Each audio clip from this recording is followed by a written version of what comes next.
Our next speaker will be Bill Post of the Bill Post Radio Show. Yeah!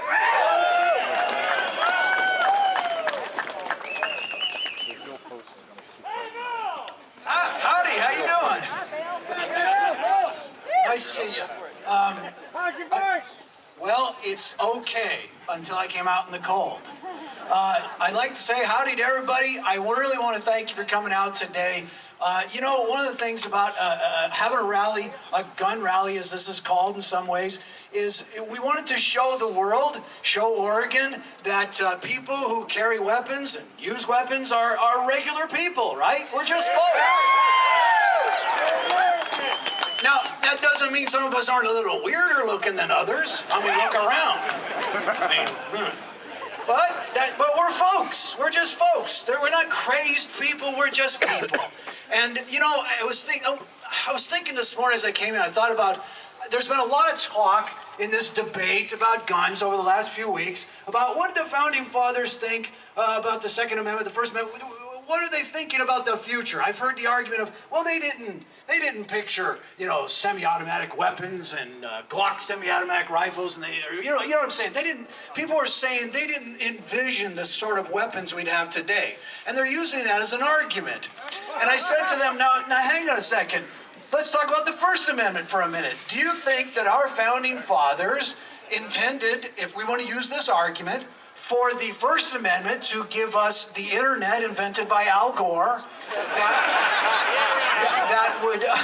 that would have pornography on it that our kids could see by accident because somebody left it on one night, or that you would have a photograph, a picture, a painting of the Lord Jesus Christ with elephant poop on it, that you could put a crucifix in a jar of urine, that's art and it's covered by the First Amendment, right? Well, I mean, as reprehensible as that is, as repulsive as that is, the founding fathers weren't prophets. They didn't know what was going to happen in the future, but they knew that we were people that had a certain way about us, and that we were freedom lovers and liberty lovers, and that we would sort it out as we went forward into the future. And I think the founding fathers would be very proud of how we've conducted ourselves through the last couple of 100 years. But occasionally there's a blip, and we have a blip going on right now. Thank you for coming here to help address the blip. I'll let you discuss amongst yourselves what the blip is. He has more hair than I do, although it's a little shorter, and anyway, thank you.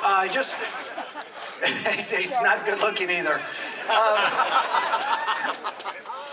Anyway, I want to thank you for coming out. This obviously was way beyond expectations, I believe. One of the things that I wanted to make sure that you say thank you and support. There were several businesses, they're not sponsoring, they're not giving money, they're not supporting, but they're supportive of what we're doing. Just down the road is Adam's Rib Smokehouse. By the way, 10% off if you come in healed. All right? Oh, you want me to do them here? All right. Seriously, you give you 10% off your meal. Now, don't all go at one time, wander in, because, anyway. All right, so I also want to thank, let's see, Casey's is doing the same thing. He's not giving 10% off, but tell him I said so, and let's see what happens. You guys sort it out. Casey, he'll be fine, I'm sure. And the cue ball, he'll probably let you have a free round of pool. Maybe? No? Okay. Well, we could ask. Anyway, thank you again to Casey's Cafe, Brownstown Lounge, Straight from New York Pizza, the Pita Pit, the Cue Ball, the Macedonia, Adams Rib Smokehouse, the Spirit Mountain Casino, the National Rifle Association, Oregon Firearms Federation, the Gunners of America, 101 FM KXL, Mr. Lars Larson, and 1430. There you go. And 1430 KYKN here in Salem. Once again, ladies and gentlemen, enjoy this time. God bless America. Thank you. You're wonderful. On top of that list, we have Tom Bauer's group, Firearms, and subguns.com. Bowers makes real nice firearms accessories and suppressors. Those are fun. Little accoutrements. We also are going to have speak today a gentleman whose name's Ryan Tuttle. He's from Threat Dynamics. And those of us that are up in the Portland, Beaverton, Hillsborough area, we know what he is. But anyway, next on the hit parade here, somebody that I'll bet everybody in this entire crowd knows who he is, and if you don't, well, then you better get up to speed. Kevin Starrett, Oregon Firearms Federation.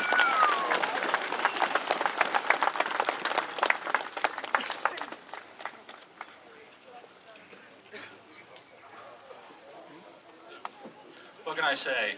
Wow.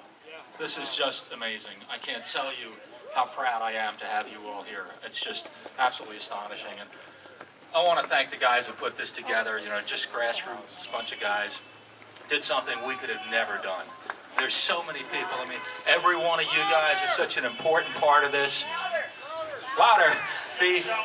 You are all our brothers and sisters in arms, and it's so exciting to see you. I also want to make a special thank you to the sheriffs who've been stepping up, not just in Oregon, but all across this country, from New York to California. Sheriffs are stepping up and saying, no way. And I think that's really, really exciting. And also I want to say to the sheriffs who haven't stepped up, it's about time you do that.